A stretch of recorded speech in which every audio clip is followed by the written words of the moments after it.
Hello, everybody. Welcome back to another episode of the Y'all Are Crazy podcast. Today, we are going to be doing a Q&A podcast. I have reviewed these questions, chosen the ones to answer.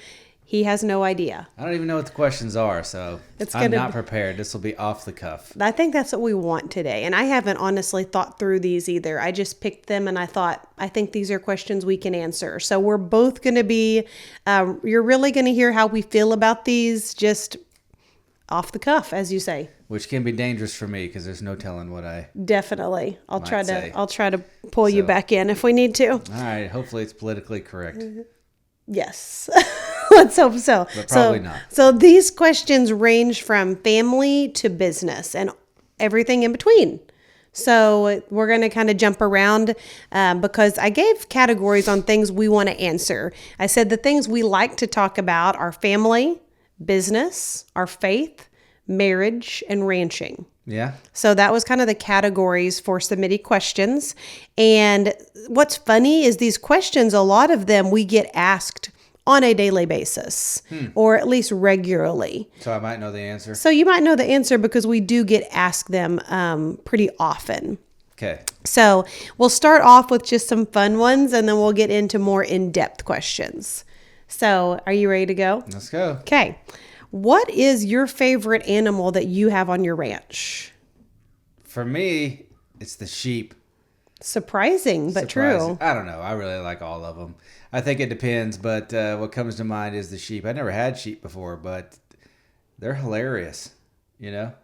And they get together and they group up in their little herds and there's, one gets scared and goes somewhere, they all go. You know? And then For sure. they're pretty calm and stuff like that too. And, they sit there and look at you and they chew and their mouths go sideways, I can't even do it. Goats do it too. Goats do it too. For me, maybe right now it's the sheep, but I think it also kind of depends because sometimes I'll go out and spend some time with the cows and it's like, man, I think the cows are my favorite. And then sometimes the goats, oh man, the goats are so funny because they're just not smart at all. Well, sheep aren't either. And neither are the sheep. They're both, it's like the lights are on, but nobody's home. And you just crack up at them because they're funny. My favorite, without a doubt, are the goats. I have always loved goats. That's really the reason we got goats in the first place is because I just find them so comical. They jump on everything. They're just funny. They do funny things. I often get asked if we have fainting goats, and we do not have fainting goats right now, but we have had fainting goats in the past. And fainting goats are hilarious. Yes. This is not common knowledge, I guess you would say. Contrary to common knowledge is they do not actually faint. Right. They actually have like lactic acid buildup in their legs, which cause their legs to stiffen when they get afraid and they fall over. Yeah. Remember when I used to drive the lawnmower at them and make them fall over? That's why I was telling somebody the other day, you have to find new ways to scare your goats if you want them to faint because they get used to your antics. So one day he drove the riding lawnmower out in the pasture where they were. Right. Oh. That was hilarious. I mean, I just went full speed at them and then one just hits the dirt. It looks like they faint. And I kind of go around it and go to the other one. The other one just hits the dirt. It's pretty hilarious. Yeah. But we would find new ways to, like we would throw a big one of those bouncy balls over the fence at them and they would fall over. But if you do that the next day, like they're used to it. So you got to find new ways. Yeah. But we do not have fainting goats right now. We have in the past and they are really fun. Yeah, they're a good time. But we love our cows also. I think the cows are just beautiful to photograph because we have lots of colors of cows and they are our primary source of ranch income. We're pretty new too to the livestock guardian dogs because we just started getting into the sheep and the goats like maybe it's been about 2 years.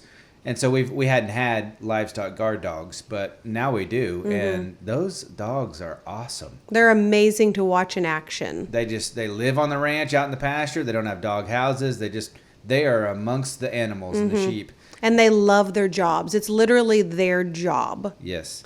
To guard the sheep and goats, and they take it very seriously. It's what they love. It's amazing. You start riding up on a four-wheeler or something like that, and the dogs just perk up and they start coming at you, and sometimes they'll start barking, and it's like, man, they are very valuable on the ranch of keeping all those animals safe. Absolutely. We like our guard dog. We like our ranch fun to dogs.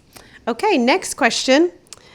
This one gets into a little bit more of a funny question, but we'll go ahead and answer it. What will you name your next son? Oh, gosh. So they're assuming we're going to have a next son. That's what the assumption is. Oh, man.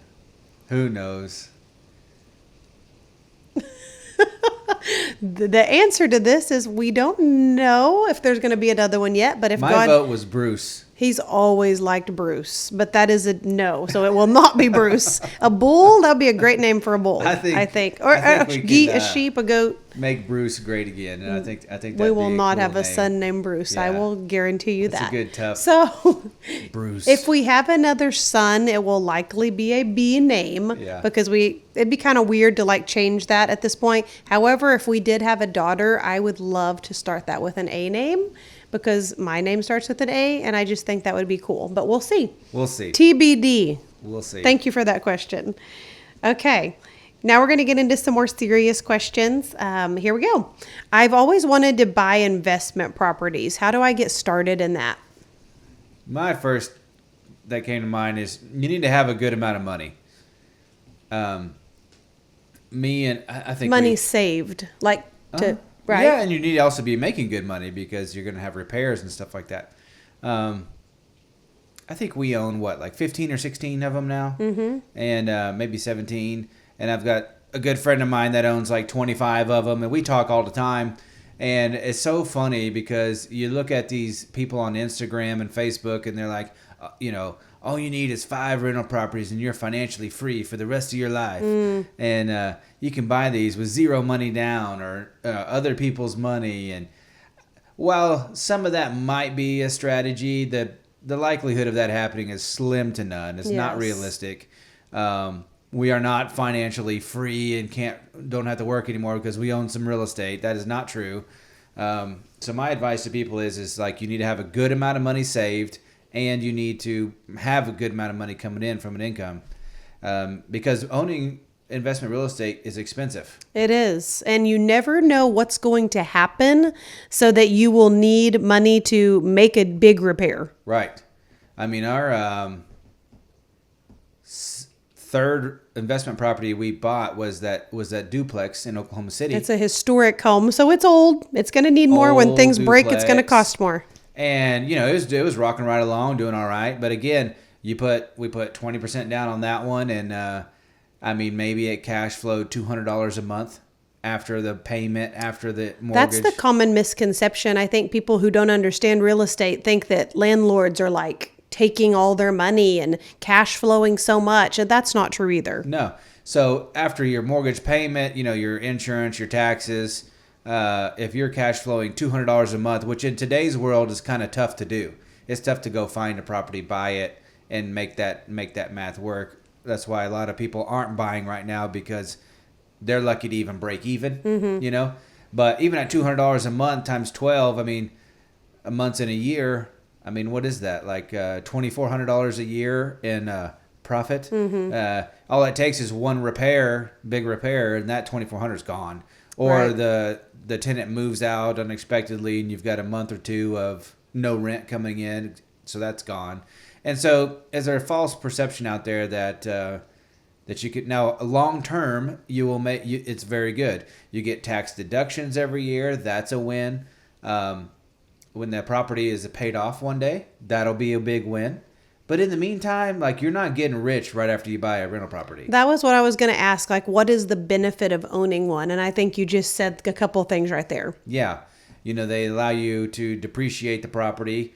So if the property's worth $200,000, you're able to depreciate that $200,000 off of your taxes every year. And you take the price that the house is worth, and I think they allow you to break it over 27 and a half years. So whatever 200,000 divided by 27 and a half is, I don't know that number, but let's just say it's 9,000 a year. You get to deduct 9,000 a year in depreciation off of your taxes. So that's a cool thing. So even if you made $2,400 a year and had no repairs, You'd have a $9,000 deduction, so that $2,400 is tax free. So that's good too. So that's a win. But remember that third one we bought, it was 4 years in, we realized there was a humongous plumbing issue. Yes. And they had to, so the main sewer line that went from the house to the city main was trashed, collapsed. I mean, it was like, 100 years old. And we found out there's a duplex next to us, and then the city main is on the other side of that duplex in an alley.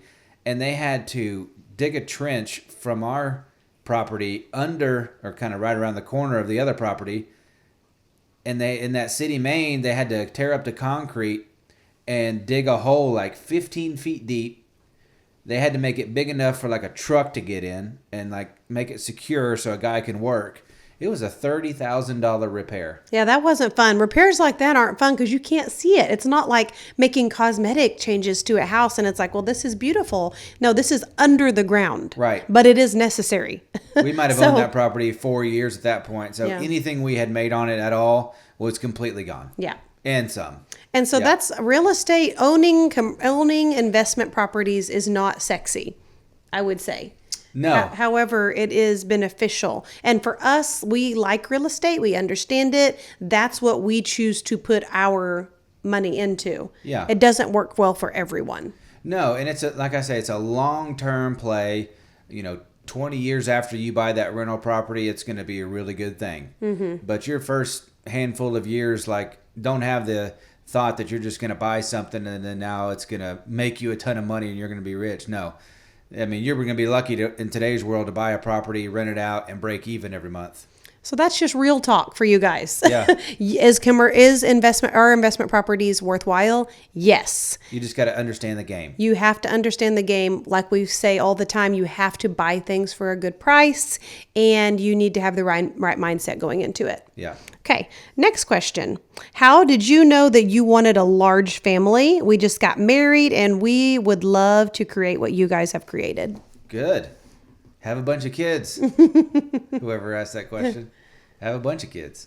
Yeah. So. I think also like have kids before you think you're ready, before you think you can afford them, and because God will always provide, and it also encourages you to work harder when you have a family to provide for. Yeah, it does. It gives you some responsibility, quick, fast, and in a hurry. But it's also, like, to us, the most rewarding thing in life. Absolutely. So how did we know we wanted a large family? Yeah. Well, we knew we wanted to have at least 4. Mm-hmm. We talked about that, I think, before we got married. Yeah. Once we started having them, we were like, we got to 4. I mean, I think we both started... we grew in our faith and reading scripture and all that kind of stuff and just kind of felt the conviction that I don't know that God calls us to stop having kids anywhere. That's a personal conviction that we have. We just don't feel like we need to take matters into our own hands. Yeah. Not everybody feels that way, and that's fine. But for us, answering the question, we feel like that that God doesn't say to stop having kids. Does that mean it's easy? No. No. Does that mean it's worth it? Yes. And you haven't had any health problems or anything right. like that where we had to like not have any more kids due to health reasons. That's different. Right. All of our births, thank God, have been good and healthy, and you haven't had any problems God has blessed us in that way. Different. So we always knew we wanted a large family. Did we think our family would be as big as it is? No. But also, it's so much better than if we would have planned it our way. Oh, it's the best. Yeah. And if you got no kids and you think about having 7 kids, that's hard to even imagine. It is. But on our experience, you have one at a time. Yes. And before too long, it's like, it's not that big a deal. Yeah, you definitely grow with each child you have as a person. And yeah, if I would have gone from 0 to 7, right. Well, that would have been scary. Yes. But going from 1 and then to 2, which was a big transition from 1 to 2. Once you get to like 5, like that's another really big transition because you got to find the car that'll fit everybody. You just have to learn how to go places with a large family. Everything's just a little bit more of a challenge in some senses logistically, but you grow with each child and you learn. I think there's also a correlation between having a lot of kids and building a successful career. I think you look at a lot of successful people. There's a lot of them that have a whole bunch of kids, and I think it helps you learn how to manage a lot of things. It does. You definitely become a professional chaos coordinator, manager. Your capacity for handling things grows. It does. It helps in that. So now you can grow more in your capacity at work because you're just used to handling a lot. And I think those two go hand in hand. One of my favorite sayings that we say a lot is like, if you want something done, ask a busy person. Yeah. There's a lot to that. I think as a person who knows how to handle a lot, I would much rather hire a real estate agent who's busy, who has a lot going on, than someone who is like, I sell 3 houses a year, so I can dedicate a lot of time to your house. Sure, because you have time, because you don't sell much. Right. But also, you don't know how to handle much. Right. So when things happen, because they happen, they're not going to be able to get the job done as well as efficiently because they don't have the experience. They don't have the capacity. I'd rather hire somebody that's busy, who has a lot going on, and who has proven that they can handle a lot. Yeah. Yep. And having a bunch of kids does that. So It definitely does that. have a bunch. Have a bunch of kids. That's what we believe. Yeah. If God allows you and blesses you and gives you, pray for discernment, pray for God's wisdom, and you'll feel the peace on which way you should go. Yeah.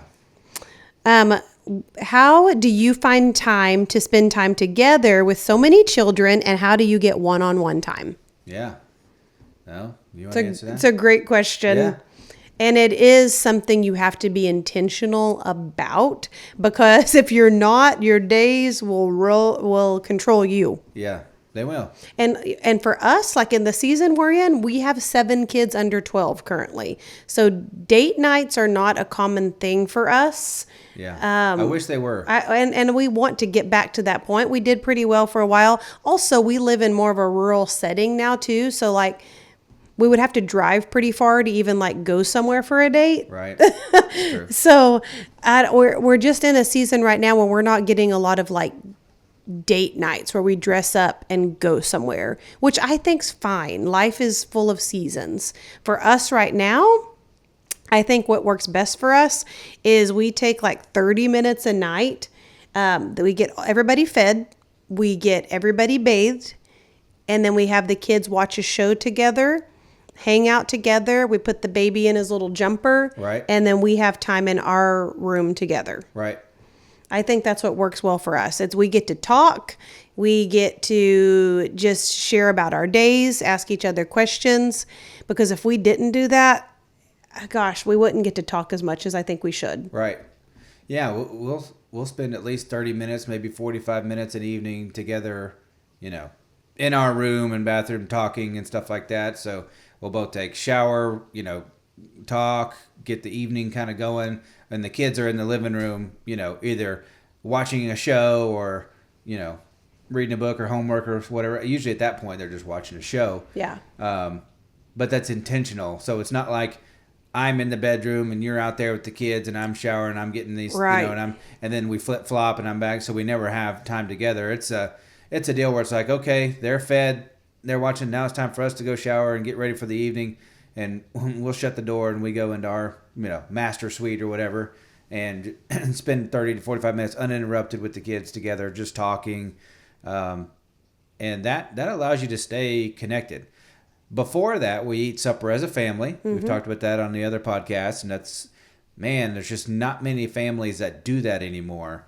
Get a kitchen table, serve food at it, sit down, pray as a family, have dinner as a family.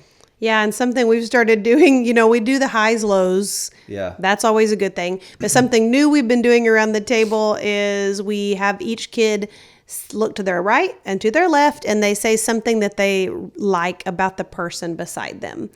We did that last night, and it went surprisingly well. It did. It was like we got all the way around, and then they didn't even want to stop there. They're like, well, now I want to say something about this brother. Yeah. Now I want to say something else about you, Dad. They wanted to keep going. It was very refreshing. That was good. I think too, our mornings, we usually have 20 minutes, maybe 30 minutes or so together in the mornings too. Yeah, we're usually not totally alone unless the boys are still sleeping. Right. But sometimes they are with us. Yeah. But it's still quieter because we have 5 that are already at school. That's cool. Yeah. And then, you come to the city and work usually on Mondays and Wednesdays, and every once in a while we'll get together and have lunch. Yeah, You we know? need to do that more. Yeah. So, yeah. And then Sundays, every Sunday we're at church. It's very predictable. Mm-hmm. Me and you go to Sunday school, and then we go to church, and then after church we eat, as a family, and we might that afternoon go on a walk. It's usually what you like to do. I love going on walks. We might hop on the four-wheelers and the side-by-side and go right around the ranch. So we're spending time together. And a lot of times, like, as you can hear, like, it's not just me and you. Like, a lot of times it is the kids with us, but we've created this big family, and so Right. we like to spend time together as a family. Well, I think an important thing to note right here is, like, a lot of families that have more than one kid, even if it's just two, they'll put them in different sports, different things, yeah. and then one parent goes one way and the other goes the other. Well, if you do that, and that's your choice, I'm telling you, that's a choice. You don't have to do that. Some parents, well, we have to because little Johnny wants to be on the good team. He don't have to be on the good team. There's options. And well, that's a good point too, because wrestling season's coming up. Yeah. And so for us, we are excited about wrestling as a family unit because all of our boys wrestle. Right. Our daughter wrestles in practice. She doesn't compete, but she does practice. So anytime there's wrestling practice, 6 kids go with you. Yeah, it's pretty funny. And they all go to wrestling practice. Yeah. When we go to wrestling tournaments on Saturdays, 5 boys compete, and Right. Briley, our daughter, goes to cheer them on. Right. The baby is the only one yet, he's one, who doesn't compete, so he either goes with us or I have a babysitter come to the house for him for that day. Right. But the point of this is we all go to the tournament together. When you're not wrestling, you're cheering on your siblings. We go have lunch together while we're at the tournament. We spend the whole day together. Right. It's a family thing. So, like I was saying, some families go separate directions. And I think that's a recipe for disaster. If you're doing that, you better be very intentional and find other ways to spend time together throughout the week. You better not take your eye off the ball when it comes to your family, because over time you'll just grow right apart, and without even realizing it. And little by little, you'll look up at the end and go, oh man. Yeah, I mean, for us, we have 1 girl, 6 boys. So, like, our daughter obviously does other things than our boys do. She does cheer, and she's doing basketball this year. Yeah. Well, I've plugged in our dates for our seasons this year, and she's going to have basketball games on, like, Monday and Thursday evenings. So, we are all going to watch her play. Right. Okay. On wrestling practice nights, we all go to wrestling practice. Now, some people, each kid does a different sport. Can you do that? Sure. But like you said, you better be intentional about doing things together. Right. I think it gets really hard when you're going here, I'm going there, and then you don't spend that quality time in the evenings together. When do you talk? When Yeah. do you spend time together? Are you even a family unit anymore? Yeah, That's and the hard part. I mean, this is kind of an unpopular opinion sometimes, but I think as a parent, you have to be the leader in your household. And not all the time, if little Johnny wants to go play some off sport, you can't just say yes because little Johnny wants to do it if it wrecks your entire family schedule. Like, Well, and I see had to parents tell do that. Benaiah that the other day. He's like, I want to play basketball. And I'm like, we don't play basketball in this family. We wrestle. You're a boy, you're going to wrestle. Gosh, I played basketball. I love basketball. Our daughter's playing basketball, but she's the oldest. She's a girl. Her schedule's going to be different than the boys. For the boys, we wrestle in our family. Yeah. Do you want to play basketball? You can play for fun, but basketball and wrestling are literally the same season. It would never work for our family. We love what wrestling teaches you. Right. We're all in. We want you to be with us every Saturday when we wrestle, so we remain a family unit. You're going to wrestle. Right. And for us, the sports is important because we want our kids to learn the lessons and the character building of sports. Not so they can go become a professional athlete one day. That's not our intention. So for me, the sport itself isn't as important as us staying together as a family and making sure they're learning the lessons we want them to learn from the sport. You know what I'm saying? Absolutely. So, I mean, the chances of our kids going to the NBA are pretty slim. That's a long answer to a question, but I feel like that was a lot of good truths in there. Okay, this is for Ashley.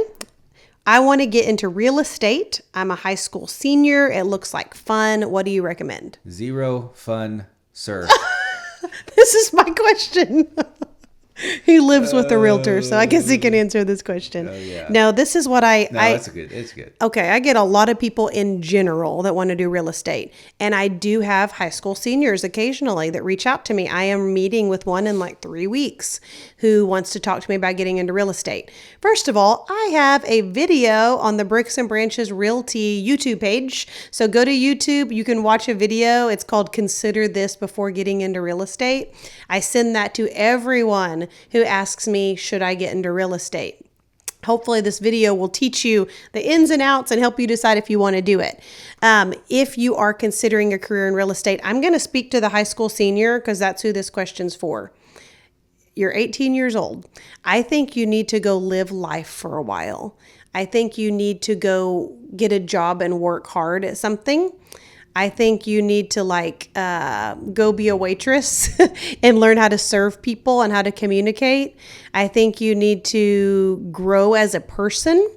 I think you need to go understand what it means to build equity, have a loan, learn some life skills before you try to get other people to allow you to sell their house. Me as an 18-year-old, could I have done it? As a person, yes, I could have. I had charisma, I could get clients, but would I have known what the heck I was talking about? No. Right. I got my license at 25, which was still young. I still didn't know a lot, but we did own our first home. I had 2 jobs outside of college by that time. I had spent 6 years as a waitress learning communication skills. We had our first baby. I was an adult, I was ready, and I was at a good point to learn. So, can you legally get a real estate license at 18? Yes. Should you? In my opinion, I think you should go live life, be more prepared to be a professional. And also the things that people don't think about when they get a real estate license is it costs to have a license. Yeah, not just to get it, to keep it. You have to get your license, which does cost money. I mean, $2,500, somewhere around there just to get it. But to keep your license is going to cost you about that much every single year. So if you're not selling properties, how are you going to pay for that? It's a good point. It's a good point. So that's just my opinion. I think you should go get a job, learn, grow as a person, and then determine if you want to get a real estate license. Yeah. I'm a big believer in shadowing people too. So young people make a lot of mistakes where they think they want to get into a certain field, and they might even go to college and start going down that path, but they never even go work in that field. Right. They never even talk to somebody that's actually in that field and shadow them for a day. Well, a few examples of that. You wanted to be a strength and conditioning coach in college. Yeah. And you went and did an internship. Did an internship, shadowed it, and went, there ain't no way. This is not for me, And it's I had a different mindset in college. I just knew I wanted to get a degree and move on with my life, and I didn't think that the degree really mattered, and it turns out it kind of doesn't. But, I just wanted to get my degree and move on. So I picked something and boom. But I thought I wanted to be a strength and conditioning coach, and then went and interned at UCO and was like, no, this isn't for me. So I would encourage you, if you want to be in real estate, ask if you can go shadow a successful realtor like her when she's going on some appointments or something like that, and see what it's really like. You might like it. You might not like it at all. Well, that's the thing too. And for myself too, I did internships in college, and they really showed me what I didn't want to do. I interned at a news station and loved the work, I guess you would say, did not like the lifestyle behind the work. Right. So I'm very thankful. I had a boss at that time who was very honest with me, and he's like, I want you to know before you decide to go down this path, I don't even remember the percentage he told me, but a very high percentage of people in the news business end up divorced. Right. And we actually got engaged while I was interning there my senior year. And so like obviously we were getting married soon. I'm so thankful he told me that.